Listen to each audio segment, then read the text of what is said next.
मी प्रियंका आणि आजच्या नवीन व्हिडिओमध्ये सगळ्यांचं मनापासून स्वागत करत आहे.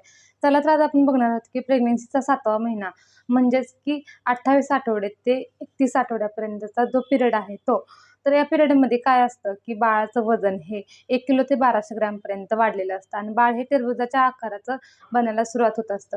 पण या महिन्यामध्ये बाळाचं वजन हे झटपट वाढायला सुरुवात होतं. त्यामुळे तुम्हाला हेल्दी डाएट आणि हेल्दी नाश्ता खायचा आहे.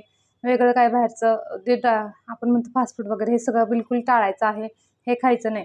तर याच्यामध्ये कसं असतं की जर आईचा ब्लड ग्रुप निगेटिव्ह असेल आणि वडिलांचा ब्लड ग्रुप हा पॉझिटिव्ह असेल तर याच्यामध्ये ना 7व्या महिन्यामध्ये अँटी-डीचा जो इंजेक्शन आहे ते घ्यायचं आहे मदरने डॉक्टरांच्या ॲडवाईजनुसार.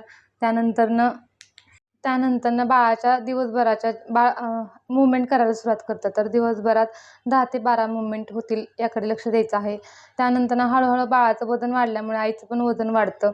त्याच्यामुळे काय होतं की श्वास घ्यायला त्रास होतो थोडासा. आणखीन नंतर दम लागतो. त्यानंतर पायावरती सूज येते, एकदम थकल्यासारखं वाटतं. अशा वेळी काय करायचं, रात्री झोपायच्या अगोदर ती गुणगुण्या पाण्यात म्हणजे असं कोमट पाण्यामध्ये पाय बुडवून थोडा वेळ बसायचं आहे. पायाखाली उशी घ्यायची आहे आणि झोपायचं आहे.